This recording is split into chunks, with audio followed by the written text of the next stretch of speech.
All right. So some technical glitches from the team. All right. So we are live right now.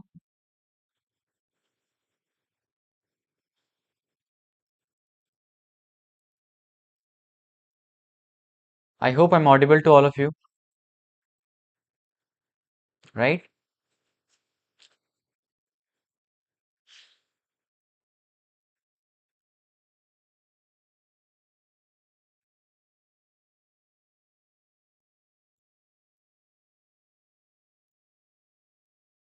Am I audible to all of you? Right. All right. I see. Okay. So welcome back to this amazing platform of Tutee Learning.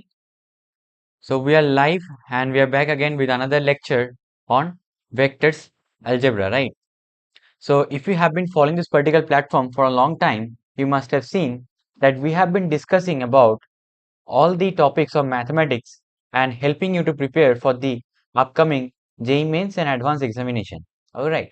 So today also I'm going to start with this today's chapter that is going to be vector algebra.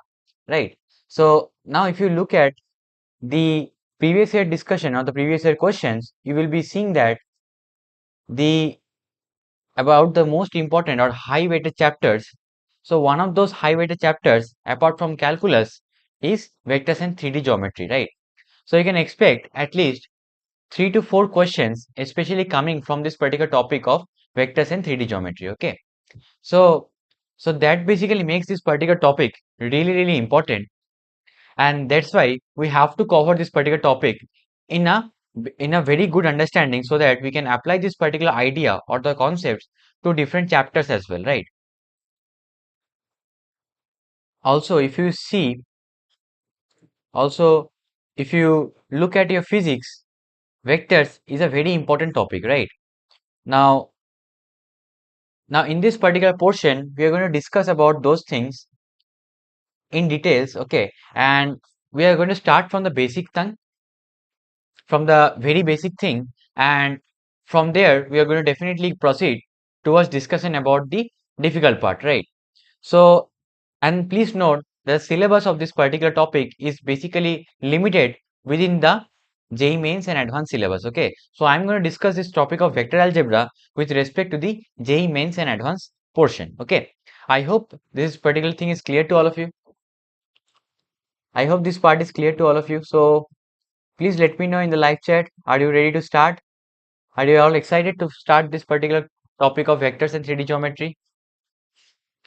Now, since and if you also think that this is going to be a difficult chapter, no, you are wrong. This is the most simplest and the easiest chapter, okay? And the easiest way to score marks in this particular chapter is only by practice, okay? So every classes, after the conclusion of every classes, I'm definitely going to give you some homework problems and you can download that PDF from the link in the description, okay? So every classes, now since it's a lecture number 1, so for lecture number 1, I'm not going to give some homework, but however, from lecture number 2 onwards, we're definitely going to have some homework problems, right? So this will be the basic thing, and please try to solve those homework problems so that to get an idea about what all things we are basically doing up, and also to help you to keep on revising the particular portion. Also, keep in touch, right? So with this, let's get started. Right. Now, I will be discussing first of all the basic part of vectors and then we're going to discuss about the algebra of the vectors, right? So, if I talk about vectors, why do we actually need vectors, right? And what is actually the meaning of the word vector, right? Well, vector is anything that is like a carrier, right? So, if you have studied biology, you must have heard the word vector in biology as saying that it is a carrier of something, right? So, however, in respect to this if mathematics or physics, what is vectors? Vectors is basically another physical quantity, right? What do I actually mean by physical quantity? Let me try to be brief with you, right? So, it is one of the most important mathematical system which is used to handle certain types of problems in geometry. So, the implications of vector algebra applies to geometry, geometry and mechanics. So when we discuss about classical mechanics, you must have used a lot of vectors. and other applied branches of applied mathematics. Okay, other branches of applied mathematics like a very vivid branches. Okay, so that basically gives an idea that it is a very important thing, especially in mathematics, physics, and engineering. Okay, so I should also add this thing that it is very important topic, especially for engineering as well. Right. So all these combined topics, it is going to play a very important role, and hence studying about vectors is really, really important. Right. So before I start to discuss about vectors, a quick discussion on scalars. So, if I talk about physical quantities in general, physical quantities can be classified or divided into two categories. One of them is scalar quantities and other is the vector quantities, right? But first of all, it need to be very clear in the mind that why do we need to actually require the use of a vector, right? Or why do we actually need vectors, right? So let's try to understand that. Okay, now think of a situation that I'm basically going to give an example which related to the mechanics. So let's say you're standing on the top of a building. Okay, so this is your building, and let's say the height of this building is small h, right? You're standing at the top of the building and you're trying to throw some object. Let us say you're having a ball and you want to throw the ball, right? So you can throw the ball like this with this particular direction. So you can throw the ball like this with some speed. You can throw the ball like this, right? However, the direction of this throwing the ball with the same speed has a different implication, right? Because if I throw the ball with the same speed, however, with different direction or orientation with respect to this x-axis, so let us call this as x-axis and let this be the y-axis. Okay, so if I throwing the ball with respect to different orientation from the x and y-axis, all right, so I'm going to end up having the different ranges or different final velocities at the impact with the ground, right? Or before the impact with the ground, right? So, in order to classify or understand that, it is very important to also incorporate the direction component of the magnitude, right? So, physical quantities is not only necessarily being established in terms of the direction, in terms of magnitude. However, we also need a magnitude component to also we need a direction component to clearly specify that particular physical quantity, right? So, why the need arises is that because of different situation in mechanics, what we see is that there are certain things that we need to define, or there are certain physical things that we need to define that must also have a direction along with the magnitude, right? For example, if I talk about I have a block of some block of some 1 kg mass. Okay, let us say I have 1 kg mass block.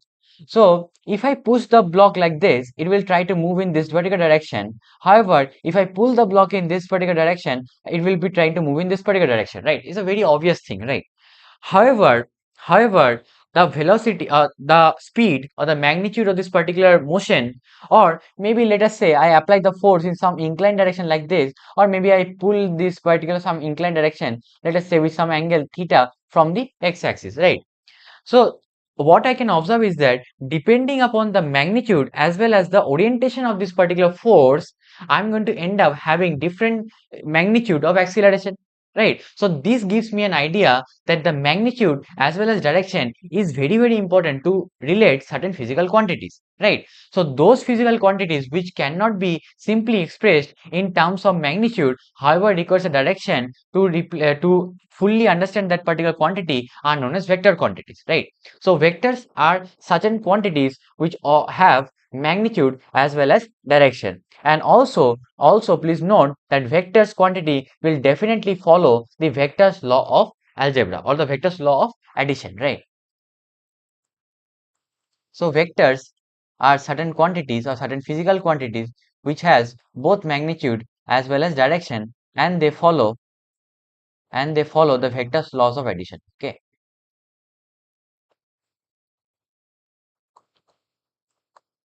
So this is the basic understanding.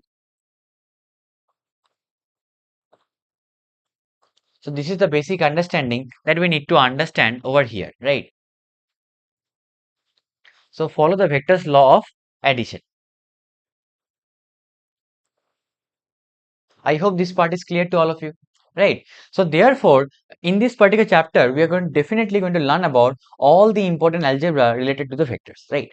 So let us first of all learn about the most important thing, that how am I going to represent a vector.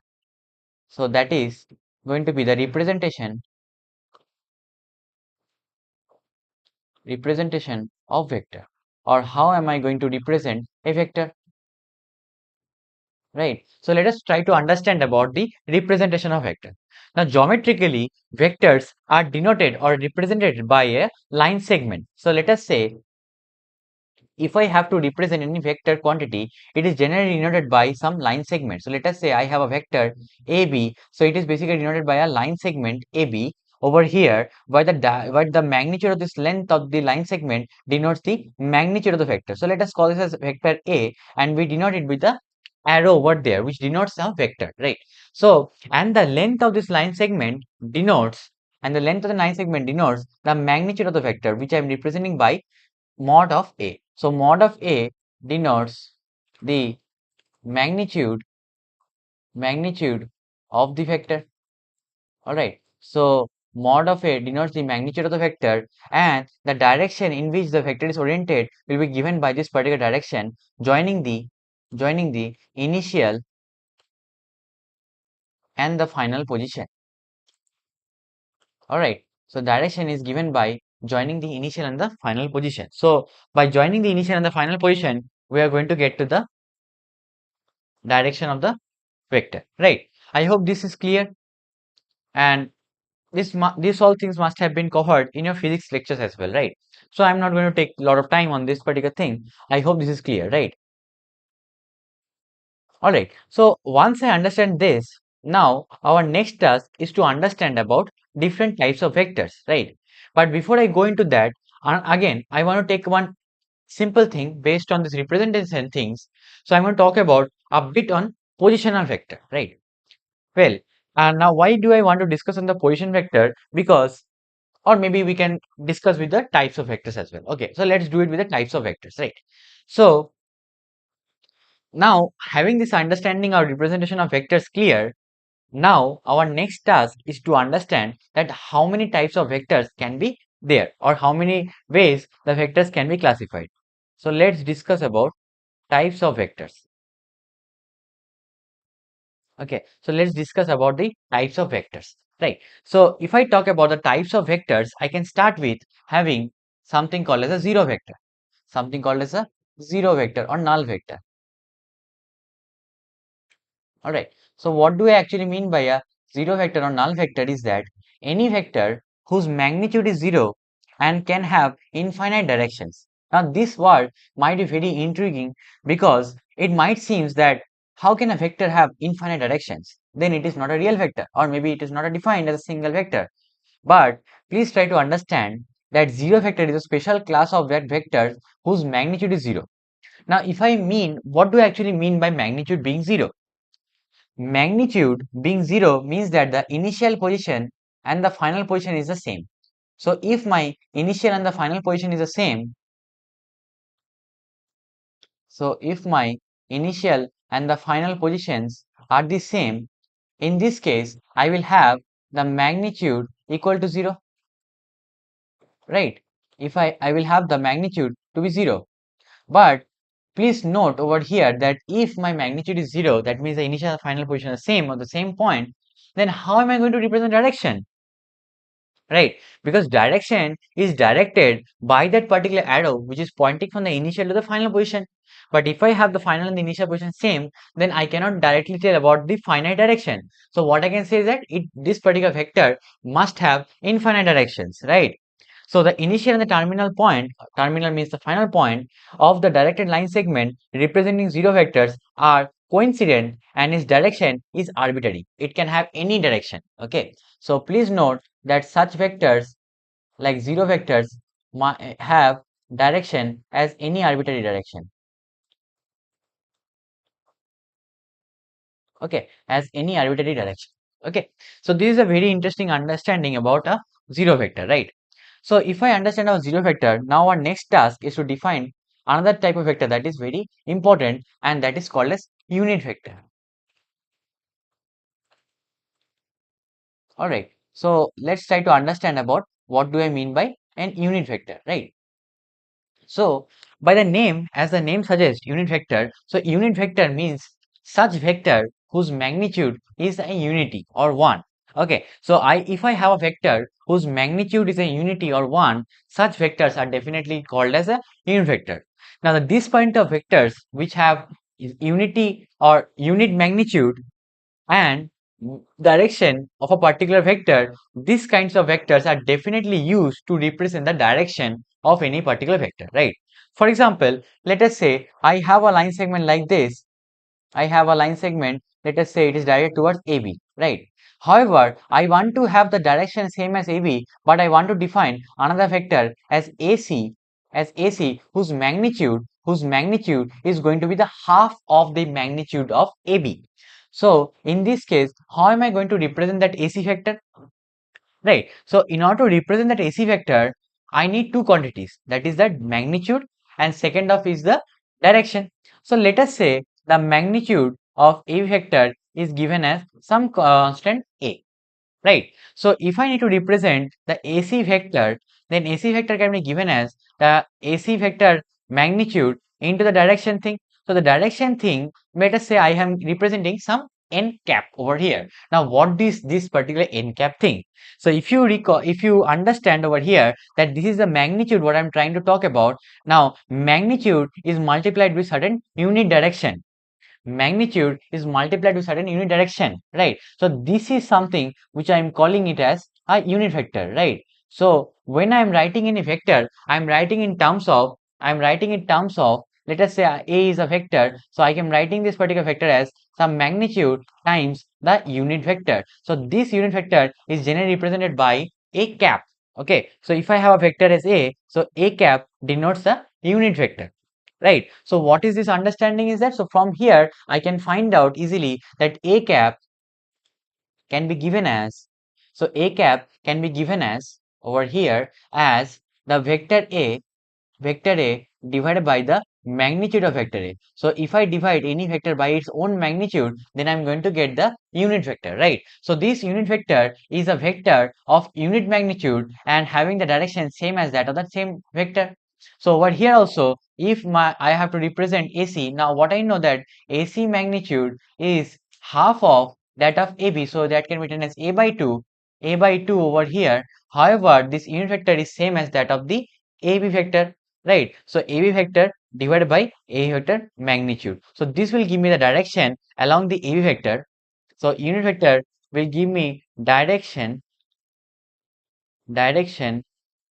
along the AB vector. Okay, so direction along the AB vector is given by the unit vector, that is given by the AB unit vector, right?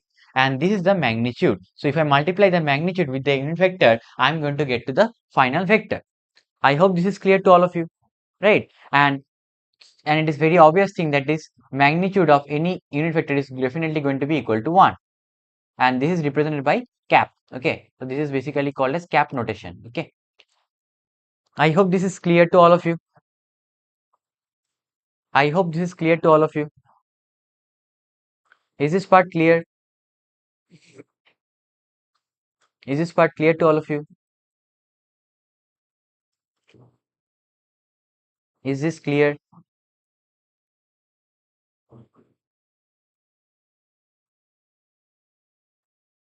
All right. So once I understand this, now why I'm going to talk about unit vector is that it is very important that also to know that there are certain standard unit vectors which is defined, right?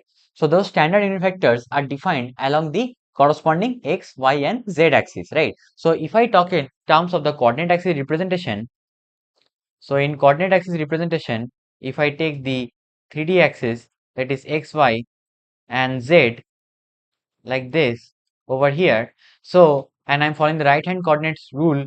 So the unit vector along the x direction is given as I cap, the unit vector along the y direction is given as j cap, and the unit vector along the z direction is given as k cap, right? So these are the unit vector which are parallel to the x, y, and z axis and are denoted by I cap, j cap, and k cap notation. Okay, and also note that two unit vectors may not be equal unless they have the same direction. Two unit vectors, I might have two unit vectors, however they might not be equal, because for equality of vectors I will talk about that. For equality vectors, both magnitude as well as direction has to be same, right? So if I have two unit vector, they may or may not be equal. All right. I hope this is clear to all of you. Right. So if this particular thing is clear, let's now discuss quickly about some more basic terms like as like vector or unlike vector, like collinear or parallel vector or co-initial vector, co-planar vectors. Like, so let us try to understand those basic definition because they are going to be used up a lot in this particular chapter. So in different question, you will be seeing that I will be using the word coterminous vector or co-initial vector or co-planar vector, right? So we need to understand what all those terminologies actually refer to. Right. So let me start with the third one. That is, what do I actually mean by like and unlike vector? Okay. What do I actually understand by like and unlike vector? Okay. So if I have to talk about like and unlike vector, so vectors which have the same sense of direction, they might not have the same magnitude. However, the sense of direction the sense of direction is same.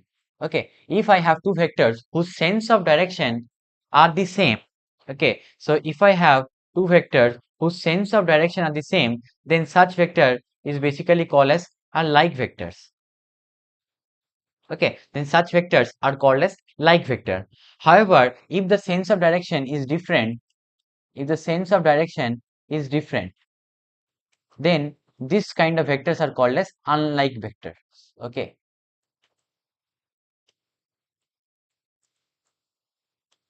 Okay, so these are the basic understanding of our like and unlike vectors. Okay, so vectors are like when they have same sense of direction and unlike when they have different sense of direction. Okay, this is not that important, but still I'm talking about it. Okay, anyways, however, this particular thing is very important. That is collinear vector. That is collinear vector, or or something called as parallel vector. Okay, so collinear vector, or I can also call this as parallel vector. Okay, so what is actually meant by collinear vector or parallel vector? Let's talk about that. Okay, so collinear vector or parallel vectors are such vectors which have the parallel supports, which have the same or parallel supports are collinear vectors. What do you actually mean by that is that they have the same direction.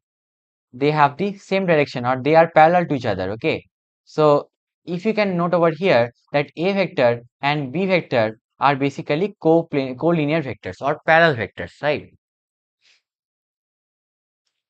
So vectors having the sense or having the same or parallel supports are collinear vectors. Okay, how can I represent this, right? But now you must be wondering that how is it different from the like vector, right? Well, I will have this answer to this over here. Please note that for having a collinear vector, these now what do you actually mean by collinear points, right? So if all, let us say I have 2 points and they are collinear, 2 points is always a collinear points. However, if I have 3 points and I want to talk that 3 points are collinear, that basically means that all these 3 points lie on the same straight line, right? Similarly, over here, if I have talk about the co-linear vectors, then the vector will have the same support and they will be parallel, right? Like this over here. Whereas for parallel vector, the direction is same and they are basically parallel.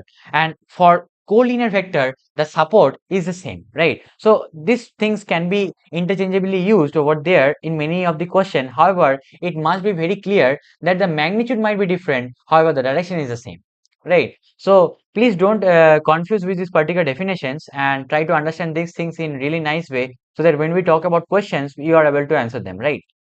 So vectors having the same or parallel supports are called as collinear vectors. All right. So I hope this is clear.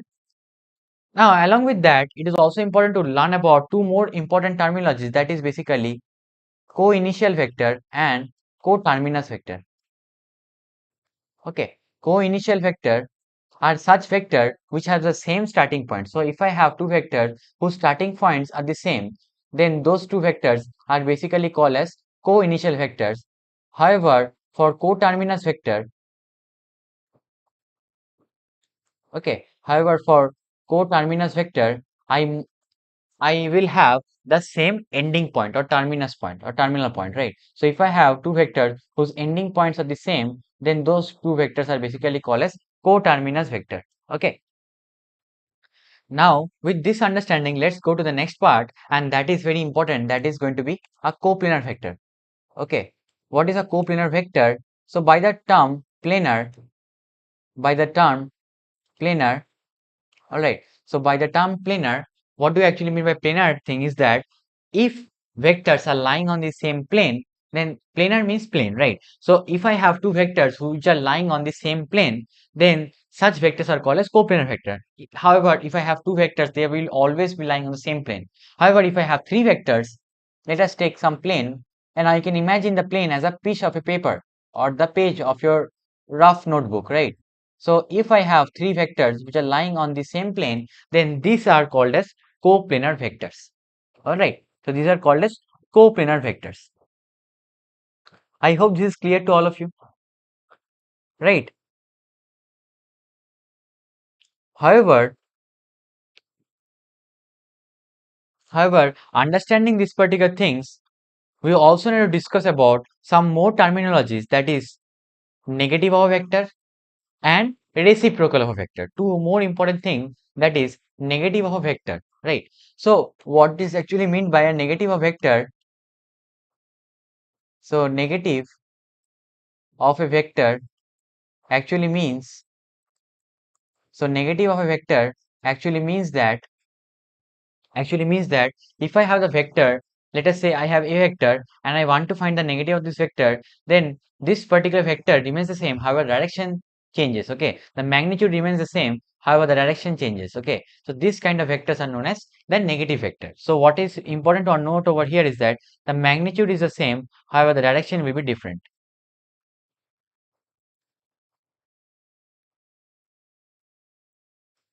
All right, I hope this is clear to all of you. Okay, and with this also one more important thing is to learn about is the reciprocal vector, right? So let me discuss about what is the reciprocal vector.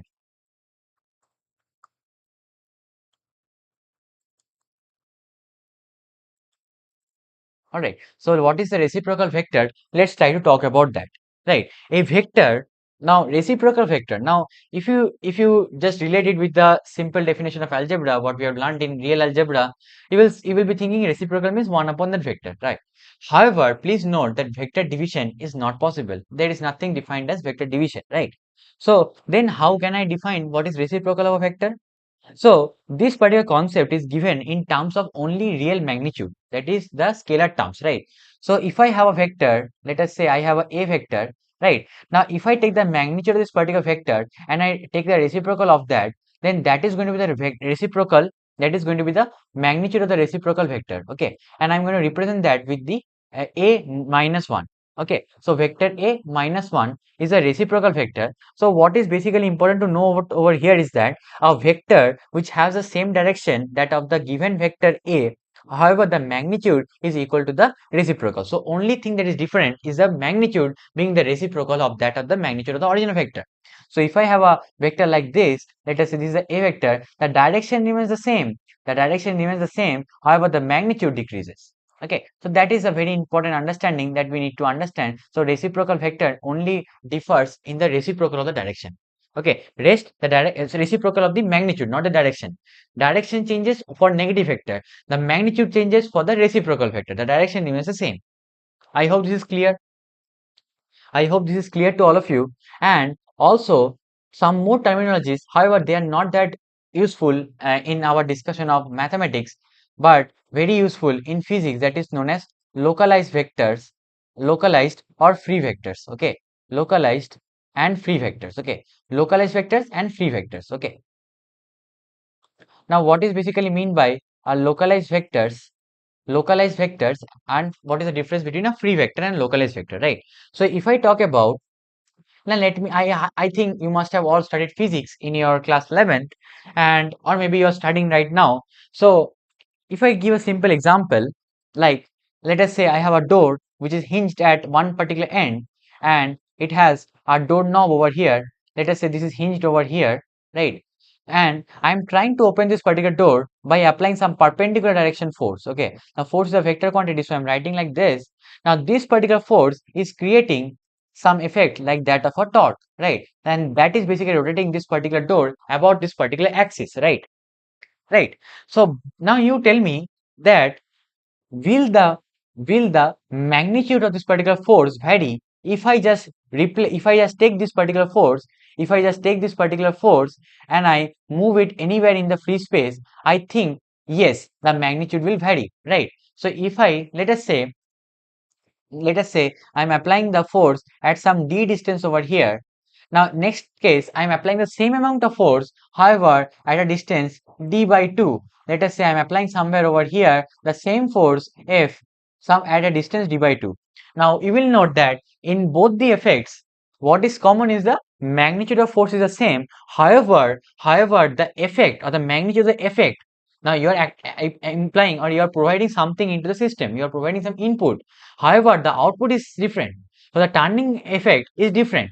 So that basically makes this clear is that if you have any vector, if you have any vectors, let us say it is our a vector, and you take this particular vector and revolve it around anywhere in this free space, if the sense and the importance of this particular physical quantity remains the same, then such vectors are called as physical vectors. If the physical implication of such vectors remains the same, then this is basically called as a free vector, right? However, if by changing the if by changing the point of application of that particular force, if the understanding of the physical quantity changes, then that particular force is basically called as a, or that particular vector is basically called as a localized vector, which cannot be replaced anywhere, or which cannot be freely rotated or moved anywhere in the free space. So localized vectors cannot be moved anywhere in the free space. So they are basically localized, they are basically fixed for a given point, right? So that is a very important thing to understand over here. So with this particular understanding about different types of vectors, we are now ready to define what is called as position vectors, right? So for the discussion about the position vector, I'm going to start that particular thing in our next class. So this is the basic understanding of the basics of vectors. Okay, so this is all for today's class. Okay, now in the next class we are going to take out the understanding of what is called as position vector, and from there we are actually going to start our actual chapter of the algebra of vectors. Okay, so once I know the position vector, how can I represent the different vectors in terms of position vector, how can I represent 2 points as a vector, and all those things is clear, then only I am in a position to define the vectors algebra, right? And then we start to learn about the different laws as well as the different theorems. Okay, and with this we are going to proceed with the chapter as the chapter flows with it. Okay, so please, if you're new to this particular channel, please subscribe to the channel and also hit the bell icon so that whenever we are live on this particular platform, you definitely get a notification. Okay, so I hope this understanding is clear to all of you. And with this particular thing, I would like to conclude the session over here. And I thank you for your lovely attention on this particular lecture. And we hope to meet again in our next class, where we're going to discuss about the position vectors. And with that, we're going to start about the algebra of vectors and representation of vectors, properties of vectors addition, or how am I going to represent the vectors. All right. So those all things we are going to discuss in our next class. All right. I hope you will be excited for the next class, and please understand this particular basic things. If you still have any questions, you can always let me know in the live chat or maybe in the comments of this particular video. Okay. I hope this understanding of the basics part of vectors is clear to all of you, right? So since the basic is very important to understand the terminologies as well as those basic understanding, because in the questions, we are definitely going to use those particular nomenclature as well as notations. Okay. So with this, thank you for your lovely attention, and I wish you all the best. Thank you.